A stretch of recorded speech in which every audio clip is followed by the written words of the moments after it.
بسم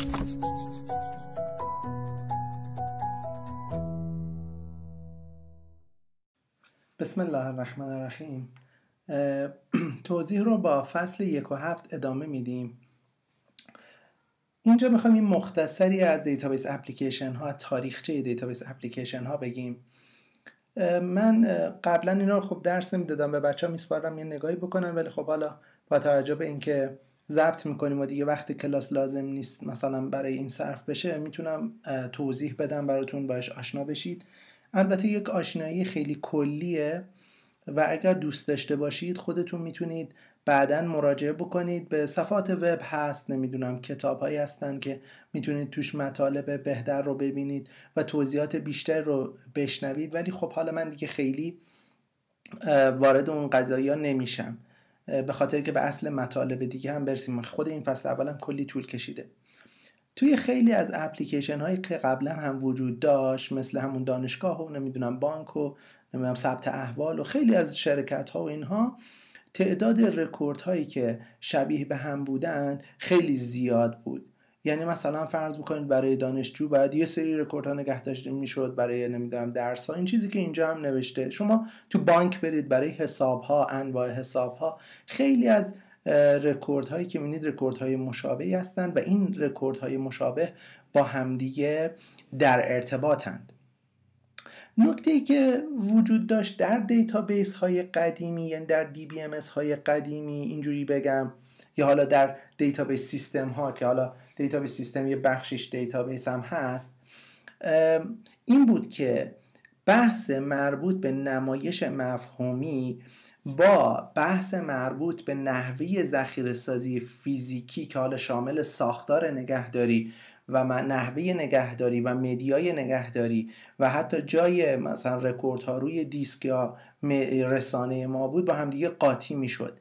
یعنی چی؟ ما گفتیم تو conceptual representation یا تو نمایش مفهومی میگفتیم که ما یک سطح انتزاعی داریم و جزئیات ذخیره سازی و نحوه ذخیره سازی رو از کاربر میپوشونیم، یک دیتا ابسترکشن داریم، یک انتزاع داده داریم که دیگه عملاً کسی که میخواد کار بکنه درگیر اون جزئیات نمیشه و به تبع اون اگر ما بتونیم دیتا ابسترکشن داشته باشیم، اون موقع بتونیم پروگرام دیتا ایندیپندنس یعنی استقلال داده از برنامه رو داشته باشیم. خیلی کمک میکنه که اگر ما زمانی تغییری توی یه سری مفاهیم میدادیم، دیگه این تغییرات الزاماً منجر به تغییر در نحوه ذخیره سازی نشه. یا به عبارت دیگه‌ای، یعنی اگر این دوتا ساختار مفهومی و ساختار فیزیکی رو شما با همدیگه یه جوری عجین بکنید، انعطاف پذیری برنامه شما کاهش پیدا میکنه. مثلا چی کار میکردن قدیم؟ فرض کنید میومدن میگفتن اگر ما قرار سرعتمون بالاتر بره، بیایم مثلا یه رکورد دانشجو رو ذخیره بکنیم، بعد رکورد درس هایی که این دانشجو گرفته رو ذخیره بکنیم. لذا وقتی ما میخوایم اطلاعات یک دانشجو رو داشته باشیم، سریع میتونیم اون رکورد اطلاعات دانشجو رو بخونیم و رکوردهای بعدی که مربوط به درس های دانشجو هست بخونیم و مثلا کارنامه‌اش رو تولید کنیم. در حالی که یعنی اینجوری خب خیلی سرعتمون خوب بود دیگه، بالا میرفت، ولی شما دقت بکنید از اون سمت فلکسیبیلیتی من یا قابلیت انعطاف من کاهش پیدا میکرد. به عبارت بهتر دیگه اون انعطاف پذیری ابتدایی رو نداشتم. چرا؟ به دلیل اینکه وقتی من تو نحوه ذخیره سازی دخالت میکنم و میگم چطوری ذخیره بشود، اگر من فردا روزی آمدم مثلا تصمیم گرفتم که تو رکورد دانشجو یه چیزایی رو اضافه و کم کنم یا نحوه مثلا ویژگی های درس رو اضافه و کم بکنم، اون موقع چون ساختار ذخیره سازی مبتنی بر اونها بوده، لذا ساختار ذخیره سازی هم باید دچار چی بشود؟ تغییر بشود. بعد یه نکته دیگه هم اینه، شاید مثلا من اکسس رکوردم، یعنی راحت بتونم به صورت کارا به یک کوئری جواب خوبی بدم، ولی دقت بکنید احتمال داره ما اگه یادتون باشه گفتیم مثلا ما یه سری کاربرا داریم که اوکیژنال مناسبتی میان با سیستم کار کنن. حالا اگه یه دفعه مدیر سیستم اومد به من گفتش که لیست کل دانشجویان رو بده، موقعی که من میخوام دیتا رو مثلا فرض بکنید از روی یه هارد بخونم، فرض کنید این هارد من صفحه هارد منه که حالا سکتور و قطاع و همه اینها توش انجام شده. و حالا البته بگذاریم که الان هاردهای فلش اینجوری نیستن، ولی من هاردهایی که الان هم ازشون البته داریم، هاردهایی که اینجوری مغناطیسی هستن. مثلا من اینجا رکورد دانشجو رو گذاشتم و بعد رکورد درساش رو بعدش. حالا من اگر یه زمانی قرار باشه که اطلاعات کل دانشجویان رو درارم، هد سیستم من که میخواد این تیکه رو بخونه، یعنی اینجا هد سیستم بیاد اینجا قرار بگیره و بعد چرا انقدر بد خط میشه؟ بذارید زیرش رو درست کنم. این موقعی که هد میاد اینجا قرار میگیره که بتونه مثلا فرض کنید به خوبی بخونه، اون موقع دانشجوی اول رو میخونه، یعنی استودنت اول رو میخونه، بعد باید این دیسک بچرخه و مثلا تا اطلاعات دانشجوی دوم برسه و درساش، دوباره دانشجوی سوم و درساش، دوباره دانشجوی چهارم و درساش. خب من پس کلی زمان باید حروم بکنم تا این دیسک بچرخه و من به رکوردهای دانشجویان برسم. یعنی میبینید در بعضی از کوئری های دیگه خب کار سختره. و اگه یه زمانی ما به هر دلیلی تصمیم بگیریم این مدیا رو برداریم بریم مثلا جاش یه فلش بذاریم، یعنی یه مدیای دیگه بذاریم، باز دوباره کلی تأثیر میذاره رو نحوه پیاده سازی ما. به خاطر اینکه حالا شاید چون شما درس ذخیره بازیابی پاس نکردی، ولی تو ذخیره بازیابی ما حتی حساب میکردیم که سرعت گردش این مثلا فرض بکنید دیسکه چقدره. حالا الان مثلا ما داریم دیگه 7500 دور در ثانیه، نمیدونم حالا یا در دقیقه، نمیدونم 10K 15K یعنی 15000 دور در دقیقه و اینها. شما اگر اینها رو در نظر بگیرید، خب من یه سیک تایم دارم، یعنی یک زمانی که باید این دیسکه بچرخه تا هد من برسه به جایی که مد نظره، بعد هد باز دوباره جلو عقب رفتن داره. لذا با این تایم ها من محاسبه میکردم که بتونم یه کوئری افیشنتی رو پیاده سازی بکنم، یعنی بتونم سریع بخونم گزارش رو بدم. در حالی که وقتی شما رسانت رو میکنی رسانه فلش، اصلا ساختار ذخیره سازی ساختار الکترونیکی است دیگه، هد فیزیکی نداری. یعنی شاید مثلا با یک چشم به هم زدن آدرس یک نقطه راحت پیدا میشه. لذا وقتی من ساختار ذخیره سازی رو تغییر بدم، با توجه به اینکه نحوه ذخیره سازی رو قاطی کرده بودم با طراحی من تو لایه کانسپچوال یا مفهومی، اون موقع تأثیر میذاره و کار رو سخت میکنه. لذا با تغییر، هر گونه تغییری که حالا چه ناشی از نحوه ذخیره سازی باشه، چه ناشی از این باشه که ریکوایرمنت های کاربر تغییر بکنه، یعنی مثلا بیاد بگه مثلا یه کد ملی اضافه کن اینجا، خب من ساختار رکورد دانشجو رو تغییر بدم، به تبع تمام این چینش داده هام دچار تغییر میشه. لذا کار رو خیلی سخت میکرد.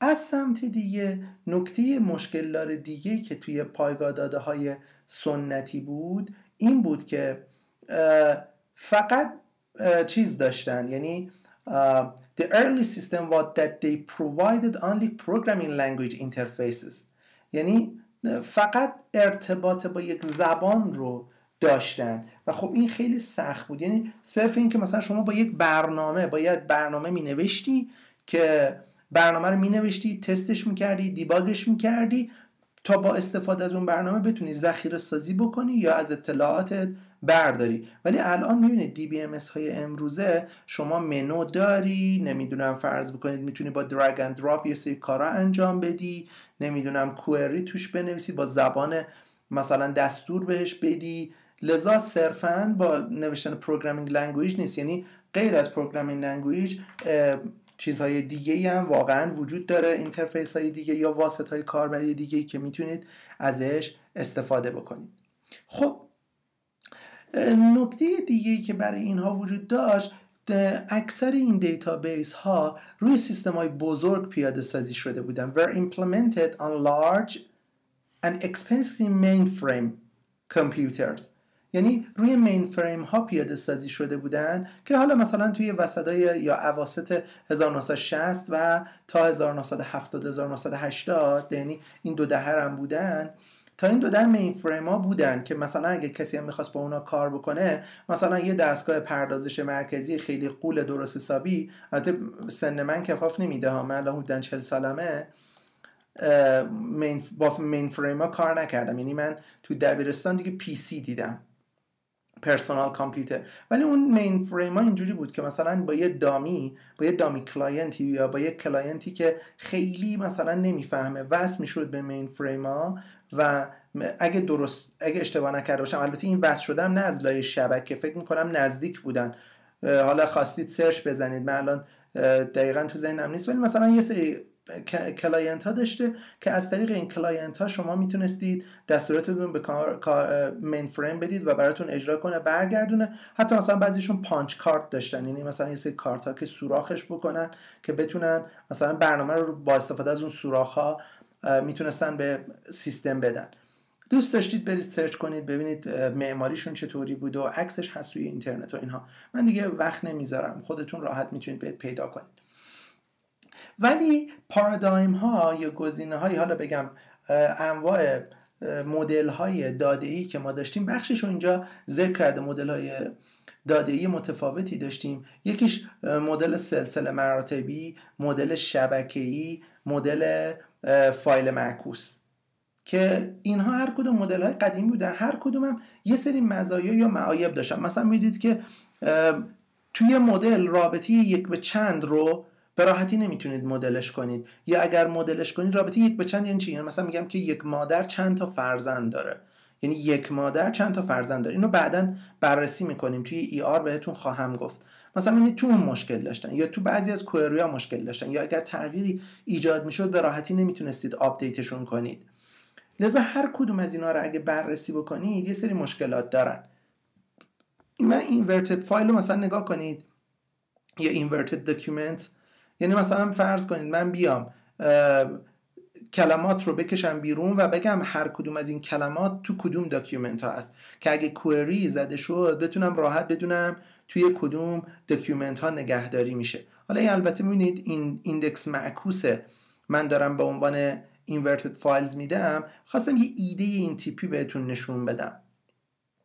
یا مثلا توی مدل انتزاعی، مدل هایی که برای پایگاه داده داریم، سلسله مراتبی، شبکه‌ای، رابطه‌ای، موجودیت رابطه، ارتقا یافته موجودیت رابطه، اینا چیزایی که تو رابطه‌ای داریم. مدل شیئی، سندگرا، خصیص مقدار، حالا اینا کی ولیو استور و اینها رو بعداً میگم، داکیومنت بیسد، طرحواره ستاره‌ای، یا حالا اینورتد ایندکس، نمای واژگون و فلت فایل. انواع مدل هایی داشتیم که شما میتونید اینا رو مقایسهشون ببینید. من نمیخوام درس بدم، قبلا یه جایی درس میدادم، ولی فعلا فکر نمی کنم که خیلی برای شما مهم باشه و طول هم میکشه، لذا ولش میکنم. اگه دوست داشتید برید مطالعه کنید. DBMS الان سراغ ندارم که بر اساس اون مدل ها کار بکنه.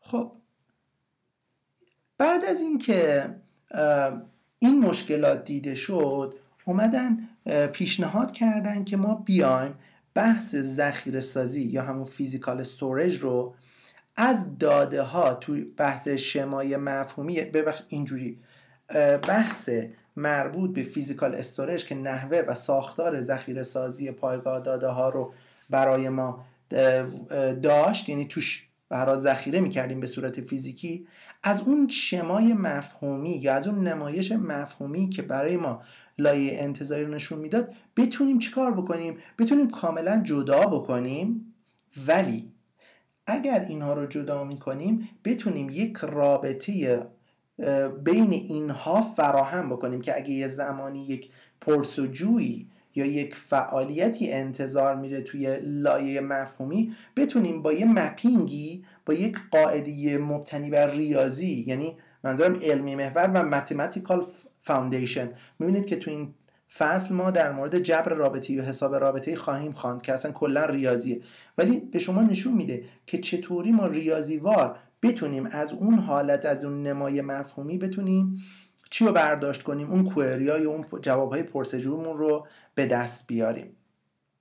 علاوه بر این توی این ریلیشنال دیتا مدل که گفتم ریلیشنال دیتابیس ها یا پایگاه داده های رابطی که از ریلیشنال دیتا مدل یا مدل داده رابطی استفاده میکنن، اومدن این قابلیت رو هم فراهم کردن که خودشون یه زبان سطح بالایی داشته باشن که شما بتونید مستقیما با DBMS شون که از این پشتیبانی میکنه، یعنی از مدل داده رابطه‌ای پشتیبانی میکنه، بتونید نتیجه کوئریاتون رو بگیرید، یه سری فعالیت انجام بدید. مثلا بتونید توش اطلاعات بریزید، بردارید، تغییر بدید، گزارش بگیرید. یعنی این قابلیت ها رو هم اضافه کردن. در مورد این ریلیشنال دیتا مدل ما کلن خیلی صحبت خواهیم کرد، یعنی اصلا تو بحث این ترممون بیشتر روی ریلیشنال دیتا مدل یا مدل داده رابطه‌ای و میگیم که چه شکلی تو این مدل داده رابطه‌ای مثلا ما اون بحث دیتا ابسترکشن رو داریم یا پروگرام دیتا ایندیپندنس رو داریم و این خیلی نسبت به مدل های قدیمی پیشرفته تره و مشکلاتش کمتره. میبینید کی ظاهر شده؟ تقریبا 1970 اکسپریمنتالش یعنی تجربیش یا ابتدایی ترین تجربه هاش اون موقع بوده و بعد کامرشیالش یا تجاریش تو 1980 آمده که یه مقداری هم کند بوده، ولی بعد از اون کم کم دیگه پیشرفت کرده. الان پایگاه داده های رابطه‌ای ما بسیار سریع و بسیار قوی هستن، خیلی به سرعت میتونن جواب کوئری ها رو بدن و نیازهای ما رو مرتفع بکنن. گو این که همین پایگاه داده های رابطه‌ای با توجه به شرایط جدیدی که پیش اومده در بعضی از موارد قابل استفاده نیست. یعنی مثلا شما بعضی موقع داده حجم متنوعی داری که با سرعت بالا تولید میشه و انواع گوناگونی از داده هاست، لذا دیگه اون موقع بحث پایگاه داده های رابطه‌ای قابل استفاده نیست، میرن سمت NoSQL یا Not Only SQL ها که مثل Key Value Store و Document Based و این هاست. من فعلا نمیخوام وارد اونها بشم. اگه شد یه فصلی از این درس رو خواهیم دید، اگه نشد میتونید فیلمی که برای چیز میذارم، برای بچه های پایگاه داده پیشرفته میذارم، یک فصل در مورد NoSQL و انواعش صحبت میکنم، اون رو نگاه بکنید. بحث بعدی با حضور و وجود زبانهای شیگرا تو دهه 80 و برای اینکه ما بتونیم بدون اینکه ساختار شی رو تغییر بدیم، چون به هر حال یه ساختاری داره که شامل یه سری موارده و مثلا شاید هم پیچیدگی هایی داشته باشه، خودش تو دل خودش اشیای دیگه ای داشته باشه و به این تیپ اومدن Object Oriented Database System ها رو ایجاد کردن. ابتدای قضیه اینجوری بود که فکر میکردن یه رقیبیه با Relational Database ها، به خاطر اینکه مثلا ساختار داده عمومی تری رو در اختیار ما قرار میداد دیگه. من میتونستم شی بذارم، هر جور شی بذارم، داخل شی هم خیلی چیزا داشته باشم که همه اون مواردی که ما توی شیگرایی داریم اینجا هم یه جورایی مطرح بود و به ما مثلا میتونست کمک بکنه. مثلا انکپسولیشن که آشنا هستید، ارثبری، نمیدونم ابسترکت دیتا تایپ که همون خود بحث کلاس ها و این هاست. ولی نکته‌ای که وجود داشت اینه که پیچیدگی الزاماً یا قدرت خیلی بالا همراه با پیچیدگی مطلوبیت نمیاره. یعنی اینکه بگه یه چیزی خیلی قدرتمنده ها ولی پیچیدگیش که زیاد میشه میبینید اون مطلوبیت لازم رو نداره. لذا به دلیل عدم وجود استاندارد در مورد مثلا نحوه مدل کردن و استفاده و اینها و همچنین اون پیچیدگی که وجود داشت، لذا خیلی ازش چیز نشد، استفاده نشد و اینجوری نیستش که مثلا فکر کنید که به طور جنرال همه ازش استفاده کردن. نه، الان بیشتر دیتا مدل رابطه ایه. البته خب اینجوری هم نبود که کاملا هم کنار گذاشته بشه. خب توی یه سری سیستم‌های خاص مثل همین می‌بینید که الان اینجا نوشته Engineering Design Multimedia Publishing Manufacturing System، یعنی مثلا تو کارخانه ها یا توی مثلا انتشارات مثلا فرض کنید صوتی تصویری و اینها استفاده میشه. حتی تو بعضی از موارد Object Oriented Database ها رو یا DBMS ها رو جز NoSQL دیتابیس ها هم دسته بندی میکنن، یعنی با توجه به ویژگی هایی که توی اینها وجود داره بعضی ها اینها رو جز کاتگوری NoSQL ها هم قرار میدن. پس عملا خیلی رغبتی بهش نشون داده نشد، لذا همچنان از ورژن های RDBMS استفاده میشه. بعد اومدن یه ملغمه‌ای هم درست کردن، البته یه سری ورژن های جدیدتری که Object Relational که بهش میگن ORDBMS که ترکیبی از Object و یعنی شیگرایی رابطه‌ای یا شیگرا رابطه‌ای یا شی رابطه‌ای ازش نام میبرن استفاده میشه. Interchanging data on the web for e-commerce using XML. خب میدونید که تو بحث اینترنت یا www یه شبکه بسیار بزرگی از کامپیوترهاست که به همدیگه وصلن. شما میتونید یه وب پیجی داشته باشی توش مثلا فرض بکن هر چی دلت میخواد بنویسی و بذاری مثل HTML و روی سروری باشه، دیگران دسترسی داشته باشن تو وب براوزرشان ببینن چیزی که نوشتی، حتی هایپرلینک بذاری یا لینک بذاری به یه وب دیگه اونها رو هم ببینن. ولی بعد از اینکه تقریبا از 1990 بحث تجارت الکترونیک که پیش اومد به عنوان اصلی ترین آیتمی که توی وب مطرحه، دیگه ما نمیتونستیم همه چیز رو مثلا به صورت استاتیک روی وب بذاریم، یعنی به صورت ایستا. مثلا شما اگر یه کالایی رو میذاشتی تعداد موجودی انبارت هم میذاشتی، مثلا قیمتش هم میذاشتی، خب اگه مثلا قیمتش تغییر میکرد خب نمیتونستی بری دوباره وب رو باز کنی، قیمت رو تغییر بدی، سیوش کنی، دوباره بذاری چی بشه نشون داده بشه، یا موجودیش کم میشد، مثلا الان میخوای بزنی این کالا موجود نیست، خب اینجوری نیستش که بری دوباره بری رو سرور برداری مثلا اون فایل رو باز کنی ببینی موجود نمیباشه دوباره سیوش کنی بذاری اونجا. پس چه اتفاقی میافتاد؟ اومدن از DBMS ها استفاده کردن. اون تیکه هایی که از وب شما داینامیکه، اینها مثلا میبینید از DBMS خونده میشه و وقتی طرف میخواد وبش رو ببینه، اون اطلاعاتی که از دیتابیس خونده شده در جاهای مناسب خودش قرار میگیره و شما یک صفحه میبینی که این صفحه عملا پویاست، یعنی بستگی داره که چه زمانی چه موقعی در چه وضعیتی این دیده بشود، میبینی از دیتابیس خونده میشه و مقادیر قرار میگیره. خب بعضا برای اینکه بین وب های متفاوت یا مثلا فرض بکنید برای اینکه بین یک دیتابیس و یه پیجی اطلاعات رد و بدل بشه، می‌بینید یه استانداردی وجود داره، یه استانداردی گذاشتن برای تکنیک‌های متفاوتی وجود داره، ولی استاندارد XML یک زبان Extended Markup Language برای این به درد میخوره که شما اطلاعات رو به یه قالبی میذاری داخل XML و بعد مثلا اون وب مورد نظر این رو باز میکنه، از توی XML میخونه و نشون میده. یا اگر بین دیتابیس و مثلا فرض بکنید یه وب، مثلا وب فایل اون اطلاعات توی XML مثلا ذخیره میکنه، میده دیتابیس چی کار میکنه؟ دیتابیس اطلاعات رو از داخل اون XML بیرون میاره و میبینه. اگه فایل XML رو باز کنید میبینید پر تگای متفاوتی که تو اون نوشته شده هر چیزی چیه، خودمون معنی میدیم بهش، برچسب زده شده و ولیوهای توش قرار گرفتن. اگه آشنا نیستید یه سرچ بزنید باش آشنا بشید.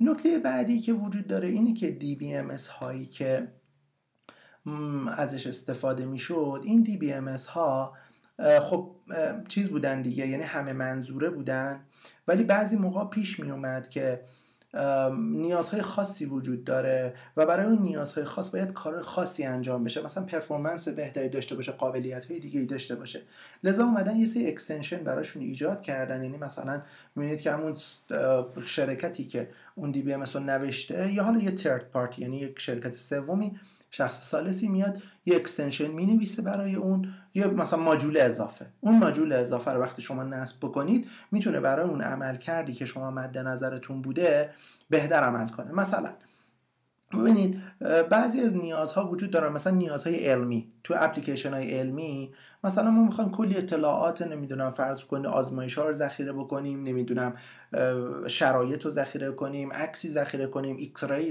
مثلا عکس نمیدونم قفسه سینه ایکس ری چیزی رو ذخیره کنیم، نمیدونم انواع چیزها رو احتمال داره ما بخوایم ذخیره کنیم و بازیابی ازش داشته باشیم. لذا باید این سیستمی که ما ازش DBMSی که داریم استفاده میکنیم بتونه به خوبی اطلاعات رو ذخیره کنه و بازیابی بکنه. به همین دلیل مثلا ببینید یک ماژولی وجود داره، مثلا ماژول ساینتیفیکش مثلا به ما کمک میکنه توی مثلا ذخیره سازی اینجور اطلاعات و برداشت اینها. حالا این رو باید ببینید که مثلا اون پرووایدر شما، یعنی اون کسی که تأمین کننده است، کیه، آیا چنین ماژولی رو فراهم کرده یا فراهم نکرده، مثلا برای ذخیره کردن ویدیو، برداشتش، یا مثلا بخشی از ویدیو، حالا هر چیزی که مد نظر. نکته بعدی که وجود داره یا ماژول بعدی دیتا ماینینگه. ببینید دیتا ماینینگ یعنی چی؟ یا داده کاوی.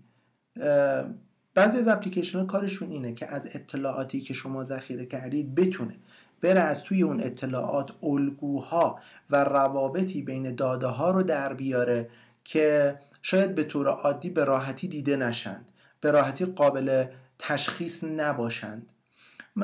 ببینید مثالی که اینجا نوشته مثال خوبیه، Credit Card Fraud Detection. یعنی مثلا یه نفر اومده به طور جعلی یا تقلبی آمده از کردیت کارت شما استفاده، کارت بانکی شما استفاده کرده.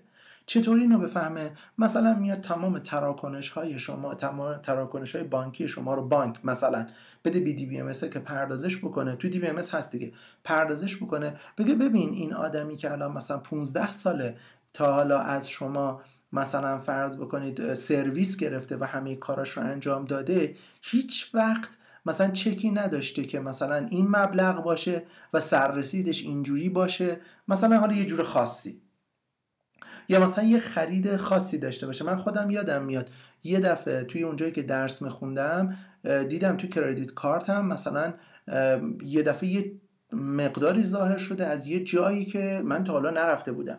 بهم زنگ زدن از شرکت کردیت کارت، گفتن تو این تراکنش رو زدی؟ گفتم نه، من چه این تراکنشی رو نزدم. چون اونا به هر حال این تضمین وجود داشت که اگر یه زمانی فراد رخ بده چیزش میکردن، جبرانش میکردن، اون مبلغ پولی رو که از کردیت کارتم کم شده بود رو برگردوندن. چرا؟ دیدن خب مثلا من الان چند سال دارم از کردیت کارت استفاده میکنم، هیچ وقت چنین تراکنشی نداشتم که مثلا برم نمیدونم باهاش یه کار خاصی انجام بدم. بررسی میشه، یه دفعه میبینن خب مثلا این اصلا به این آدم نمیخوره، لذا مشکوک میشن، زنگ میزنن، مثلا میپرسن. حالا نمیگم همیشه اینجوری ها، برای من اینجوری پیش اومد. لذا تشخیص اینجور چیزا بعضی موقع ها یه سری کامپوننت های اضافه میخواد. به طور عادی خب اینها رو الزاما دی بی ام اس شما انجام نمیده. یا مثلا فرض بکنید ببینید اپلیکیشن های فضایی که کارشون، یا مثلا جغرافیایی فضایی، اونایی که کارشون این شکلی است که با لوکیشن های فضایی کار میکنن، موقعیت های فضایی، داده های مربوط به اونها، آب و هوا، نقشه هایی که به هر حال توی مثلا سیستم های جغرافیایی استفاده میشه.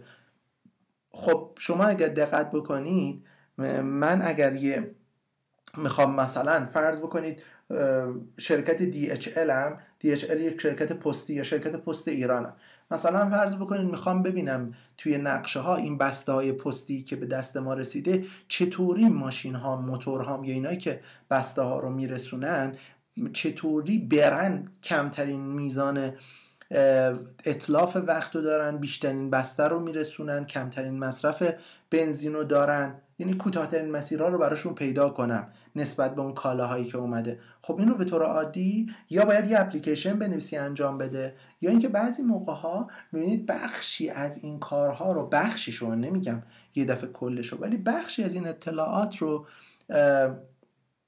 چون اطلاعات جغرافیایی است و پردازش مثلا مپ هم هست، یعنی نقشه هم هست، بخشش رو مثلا اون ماژول اسپشیالش برای شما انجام میده. بعد تایم سریز تایم سریز اینجا دیگه بحث مثلا فرض بکنید داده های اکونومیک یا اقتصادیه، مثلا در یه نقطه زمانی خاصی رو من نگه دارم. می‌بینید که خودش میگه تایم سریز، یعنی مثلا سری زمانی باشه که من نقطه نقطه یه سری اطلاعات رو نگه دارم و بر اساس اونها بخوام پردازش انجام بدم. خب چرا اون مدل داده سیستم های رابطه‌ای پایه کافی نیستن؟ DBMS ما جوابشون نمیده. دلیل داریم. اینجا ساختار داده‌های پیچیده تری داریم توی اپلیکیشنمون که اون ساختار ساده مثلا نمایش رابطه‌ای جوابمون رو نمیده. دیتا تایپ های جدیدی شاید داشته باشیم که اون دیتا تایپ هایی که توی سیستم ها هست جوابمون نمیده. مثلا بعداً جلو میریم مثلا کر داریم، ورکر داریم، ام ورکر داریم، بلاب داریم، سیلاب داریم، انواع دیتا تایپ ها رو داریم. مثلا شاید اونا برای ما خیلی اینجوری به چسب نباشن. حالا البته اینقدر اون دیتا تایپ ها متنوع هستن که جواب ما رو بدن توی سیستم های جدید، ولی بعضا احتمال داره به هر دلیلی یه دیتا تایپی جواب ما رو نده. یه سری کارها بخوایم انجام بدیم روی داده ها که مثلا یه DBMS به طور عادی انجام نده. مثلا من بتونم بهش بگم دقیقه مثلا فیلمو فرض کنید توی دیتابیس هم ذخیره کردم، خود فیلمو، بعد مثلا یه کوئری بزنم بگم برو از دقیقه 34م فیلم تا دقیقه مثلا 38م فیلمو برام بیار. خب اینجا باید ببینیم که نحوه ذخیره سازی چطوری. اصلا اون DBMS اصلا نمیشناسه که تو فیلم گذاشتی. میگه ببین من یک مثلا بلاب دارم، یعنی یک باینری لارج آبجکت، یک فایل، یک شیء بزرگ دودویی، یا کاراکتر لارج آبجکت، یعنی مثلا یک فایل بزرگ کاراکتری، فیلم ها، ولی خب در قالب کاراکترها یعنی بایت های ذخیره شده است. لذا اون نمیتونه چه این کاری انجام بده مگه اینکه چی بکنیم ماژول هایی باشن که بتونن برای ما چیکار کنن، کمک بکنن. یا مثلا همین بحث storage and indexing structure، تو بعضی از موارد ما خیلی سریع باید بتونیم بعضی چیزها رو جواب بدیم. لذا می‌بینید DBMS به خودی خودش نمیتونه، یعنی مدل ریلیشنال مثلا یه دیتابیس مثلا مدل رابطه‌ای من یا DBMS مدل که از مدل رابطه‌ای من استفاده میکنه شاید واقعا نتونه خودش این جواب رو بده. به همین دلیل این کامپوننت ها، این ماژول ها کمک میکنن که شما نصبشون کنید و بتونید به اون نیاز مورد نظرتون سریعا برسید. بحث بعدی این بود که یه اشاراتی هم زدم، همه این قابلیت ها رو گفتم. خیلی از DBMS های جدید می‌بینی خیلی پیش رفتن، خیلی سرعت بالایی دارن، قابلیت ذخیره سازی بالایی دارن، ولی باز نیاز ما رو نمیپوشونن. چرا؟ مثلا ببینید در DBMS ما یه سری قواعد داریم و این قواعد ما مثلا در DBMS رابطه‌ای مبتنی بر SQL اینا حتما باید رعایت بشون. یعنی چی؟ مثلا شما میگیم که اگر یک دانشجویی رو شما داری براش درس ثبت میکنی، حتما دانشجو باید قبلش تو سیستم شما ثبت شده باشه، وگرنه میخوای این نمره رو به کی ثبت کنی؟ خب ما میگیم معقوله، درسته، برای این نیاز حتما این بهش میگن کانسیستنسی یا سازگاری باید وجود داشته باشه، این قوانین باید وجود داشته باشه و رعایت بشه. ولی تو بعضی از مسائل وجود داره، چون حجم داده ها خیلی زیاده، سرعت تولید داده ها خیلی زیاده، تنوع داده ها خیلی زیاده. حالا چیزای دیگه هم داریم، مطالب دیگه هم داریم، من نمیخوام بیگ دیتا درس بدم، ولی میان چیکار میکنن؟ میان میگن که خب ما از یک سیستم دیگه استفاده میکنیم بهش میگن نو SQL. حتی تو این نو SQL بعضی چیزا رو فنا میکنن، مثلا همین کانسیستنسی رو، یعنی همین سازگاری رو میان یه شلش میکنن بهش میگن eventual consistency یا سازگاری نهایی یا قایی. مثل چی؟ شاید تجربه کرده باشین شما بعضی موقع توی یک از این پیام رسان ها امتحان کنید، تو بعضیشون اینجوری هست یا شاید تو بیشترشون، شما یک پیامی رو میدی به دوستت، مثلا میگی که سلام خوبی میای، بعد دوستت میبینه و به شما میگه بله میام، ولی شما تو جواب اون بله میامش رو نمیبینی، میبینی 10 دقیقه گذشته به نظر میرسه اون دیده، یا حالا اون دیده یا ندیده، میگی چی شد پس جواب منو ندادی. بعد از چند دقیقه که میگذره میبینی وسط این دوتا پیامی که شما دادی، یعنی اون اولی و این دومی، جواب چی ظاهر شد؟ جواب دوستت ظاهر شد. چرا؟ به دلیل اینکه اینها در دو جای متفاوت دو سیستم متفاوت رو آپدیت میکنن و زمانی که این دوتا سیستم با هم دیگه سینک بشن، یعنی با هم دیگه همگام بشن، شما اون نتایج رو میبینید که ما توی این نوع اسکیول ها یه سری اینجور موارد رو داریم به دلیل اینکه میخوایم اویلیبیلیتی یا قابلیت دسترسی بالا بره، یا مثلا سرعت پاسخگویی بالا بره، میزان حجم اطلاعاتی که ما میخوایم ذخیره بکنیم تو نود DBMS ها خیلی زیاده. به همین دلیله که ما بعضی چیزها رو فنا میکنیم تا بتونیم به بعضی چیزهای دیگه‌ای که میخوایم برسیم، مثل همین اویلیبیلیتی یا قابلیت در دسترس بودن، که اگه دوست داشتید باز شما رو ارجاع میدم به فیلم هایی که برای بچهای ارشد میذارم. چه موقع از DBMS استفاده نکنیم؟ چون ما میگیم DBMS ولی همه جا DBMS خوب نیست. شما یه سری سربارها دارید ناشی از استفاده از DBMS که این سربارها رو باید بتونید تحمل بکنید نسبت به اون سیستم فایلینگ. این سربارها چی هن؟ خب اولش یه سرمایه گذاری درست حسابی باید بکنید توی خریدن سرور، اون لایسنس نرم افزار، آموزش کاربرانتون تا بتونید از اون DBMS استفاده کنید. مثلا برید نمیدونم اوراکل رو بخرید، نمیدونم میکروسافت اسکیول سرور رو بخرید. خب این باید روی سروری نصب باشه، اون سرور رو ستاپ کنید، به آدما بگید اینو نصب کنن، یاد بگیرن چجوری باش کار کنن. خود این یه هزینه درست حسابیه که باید بیارزه. نکته بعدی که وجود داره، چون این DBMS ها به صورت چند منظوره نوشته شدن، خود این چند منظوره نوشته شدن باعث میشه شما نتونید ازش استفاده کنید. مثلا میبینید تو موضوع مورد نظر شما کنده، مثل همین که فرض کنید تو اتاق عمل من میخوام مثلا در کسری از ثانیه جواب یک چیزی رو پیدا بکنم، حالا من برم کوئری بزنم به یه DBMS. بگذارید که الان DBMS های الان خیلی سریع میتونن جواب بدن یعنی خیلی سریع. حالا مثلا یه چیزی، حالا شما فرض کنید یه چیزی که واقعا در اینقدر سریع باشه که شما مثلا فرض کنید یه هواپیمایی الان میخواد تصمیم بگیره که آیا این مسیر رو انتخاب کنه یا یه مسیر دیگه با سرعت بسیار زیاد داره میره، اگه مثلا یک ثانیه دیرتر بشه مثلا به یک مانعی برخورد میکنه. خب شاید شما اونجا نتونی از یک DBMS جنرال منظوره استفاده بکنی یا همه منظوره استفاده بکنی. نکته بعدی که وجود داره، DBMS ها به دلیل اینکه باید امنیت رو رعایت کنن، به چند کاربر همزمان با هم جواب بدن، اگه یه زمانی مشکل پیش اومد بتونن شما رو برگردونن به اون استیت معتبری که بودی، به اون وضعیت معتبری که بودی، و یه سری قوانین رو رعایت بکنن که سازگاری دیتای شما، درستی داده شما دچار مشکل نشه. خود اینا مجبورن یه سری کدها بزنن، یه سری ماژول ها وجود داشته باشه، یه سری دقت ها باشه. خود اینا یه سربارن. ببینید وقتی من مثلا فرض بکنید که میدونم DBMS هم میخوام یه جایی نصب بکنم که مطمئنم هیچ کسی بهش دسترسی نداره، مطمئنم که مثلا فرض کنید یه کاربر بیشتر ازش استفاده نمیکنه، خب شاید اون موقع باید فکر کنم که آیا سربار این DBMS میارزه تحملش کنم اگر همه منظور است یا نه. لذا تو این جور موارد همش رو باید چرتکه بندازید، یعنی همیشه کاست بنفیت کنید که چقدر هزینه دارم، چقدر سود دارم، کدوم میارزه.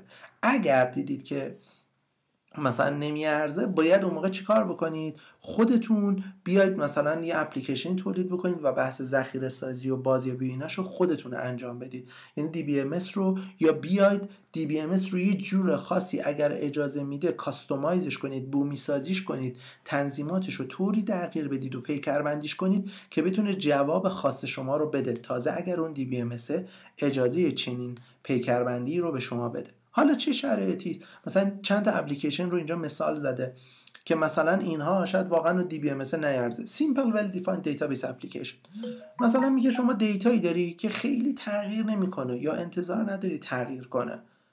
خب خیلی هم ساده است، همه چیزش هم مشخصه. مثلا من نمیام برای، شاید واقعا معقول نباشه من برای فرض کنید نگه داشتن شماره تلفن ها بیام یه DBMS خیلی بزرگی نصب کنم. خب چه کاریه؟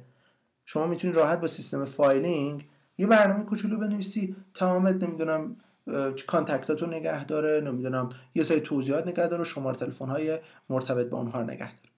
نکته بعدی اینه که سیستم‌های ریال تایم، سیستمایی که خیلی به سرعت باید چیکار کنن؟ پاسخگو باشن. بعضی موقع ببینید تو سیستم‌های ریال تایم درستی پاسخ به لحاظ عددی یا مثلا فرض بکنید متنی و اینها، اون صرفا درست نیست. یعنی مثلا ببین، من احتمال داره از یک سیستمی بپرسم که گروه خونی این بیمار چیه که الان خون تزریق کنیم، فرض کن با نیم ساعت تأخیر میگه A مثبت.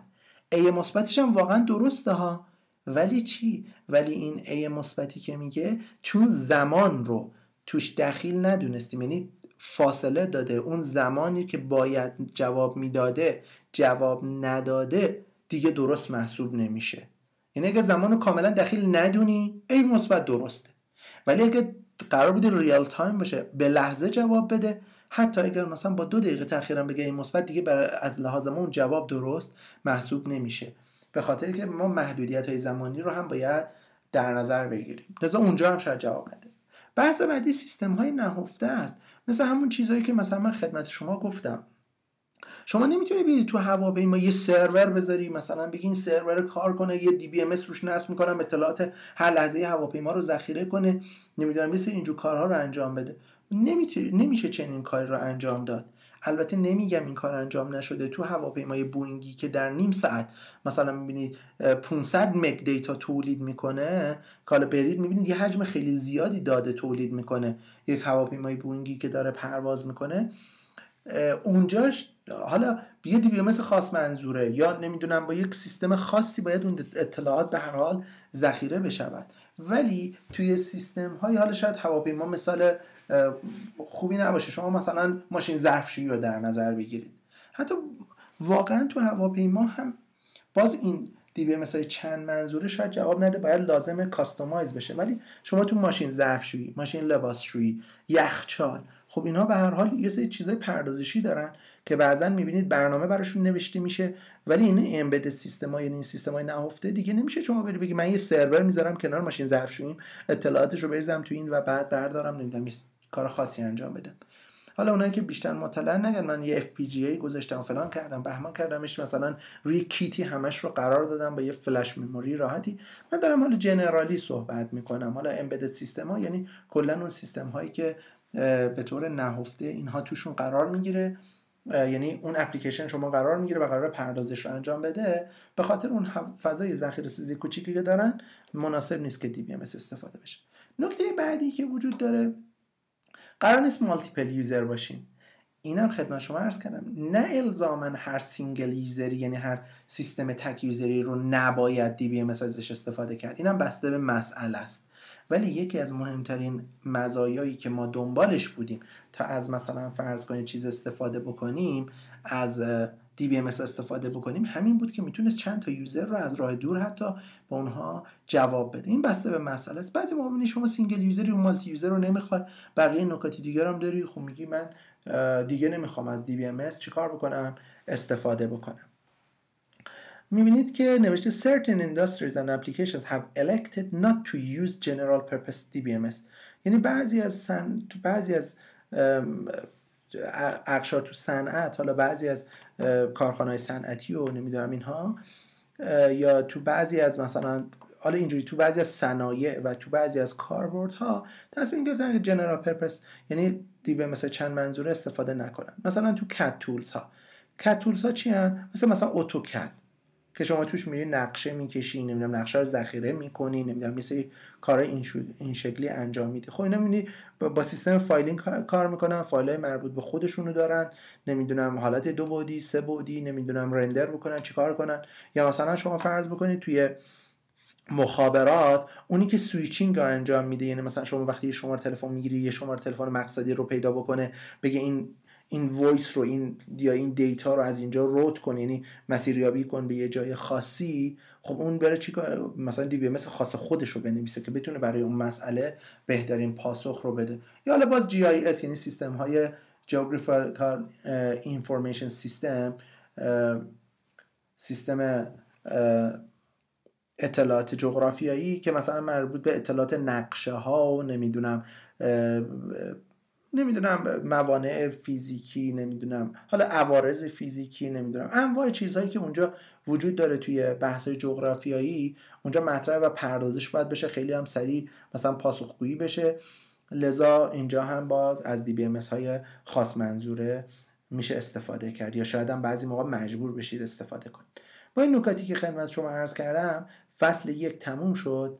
گفتم که به هر حال این فصل اول یه مقدار فصل حفظی، چاره هم نیست و انشالله از فیلم بعدی فصل 2 رو خدمتون ارائه میکنم.